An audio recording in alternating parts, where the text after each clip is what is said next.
thanks to the Russian cultural injection that we've had since the 1970s, the orchestra is also very grateful. Now we have about 60% of the orchestra is from the ex-Soviet Union. And we're very grateful for that. Zubin, one last question before we ask the audience for whatever questions they have. What's your favorite piece of music? Oh, I can't. Impossible. You know, we cover a repertoire approximately 300 years, if not more. Mm-hmm.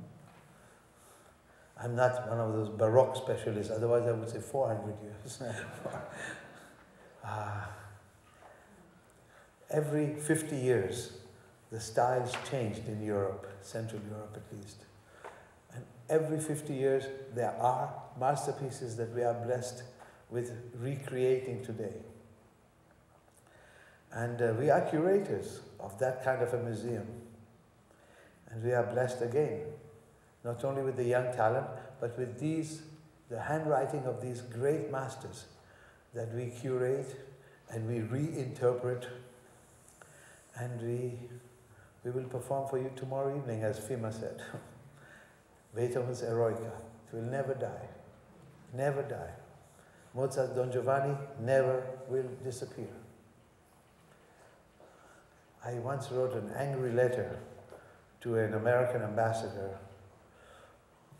in London who wrote an open letter in one of the newspapers saying, we are tired. We, the rich, are just tired of supporting culture in America. You have to, earn it yourselves, or some ridiculous statement. And I wrote to him, I said, you know, Mozart's Don Giovanni will remain on this earth with the last cockroach exists. Don't you forget that. And we have to support it. And whether you like it or not, you support, whether you have, he was one of the great collectors of paintings. But he didn't like music. Maybe. He became a great friend of mine later. And he also contributed to the Israel Philharmonic.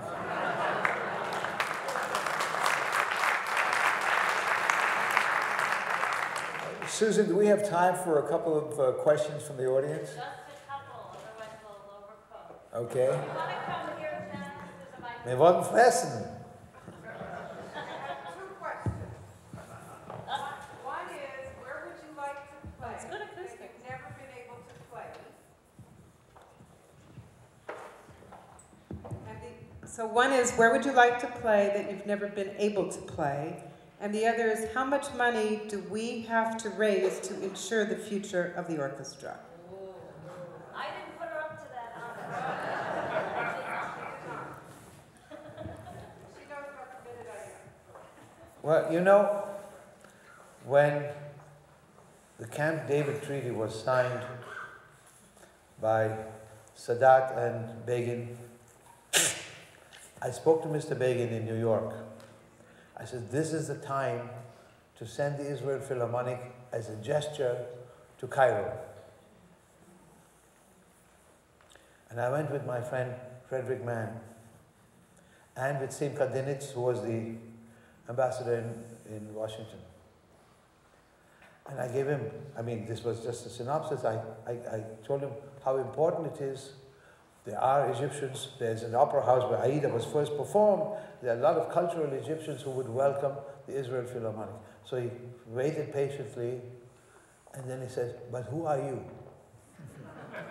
Simcha Dinitz gave him a zetz in Hebrew at that point. But this was 1978. And his reply was, first of all, I have to think of my settlements. Now, I didn't even know in 1978 what was settlements.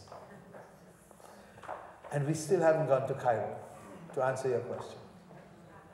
That's where I would like to go. The King of Jordan, about 10 years ago, came to me at a wedding reception in London, came over to me and said, Mr. Mehta, we have just signed a peace treaty with Israel. Please come to Jordan with your orchestra. We still haven't been. There are not people within the Israeli government with foresight or insight to use us more. You know, when we go all over the world, Israeli ambassadors come and take the credit for us being there. We don't appreciate that too much. So of course, one of my dreams was accomplished in 1994 when we went to India. Because India didn't have diplomatic relations with Israel since the Six-Day War.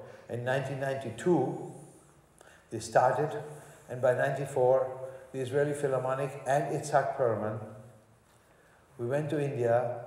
Orchestra did not charge, nor did Itzhak, and we played concerts in Delhi and Bombay, of course, gave all the money to Indian charities. And that was fulfilling of a great dream of mine. And before that, we also went to China. So in one trip, we played for over half the population of the world. I remember in Shanghai, we didn't agree to any television, and we saw television cameras on stage because we had agreed in Beijing, and it was broadcast all over China. And I see these television cameras. I said, why? We didn't agree to television. Oh, Mr. Mehta, it's only a local broadcast. I said, how many people? He said, 200 million.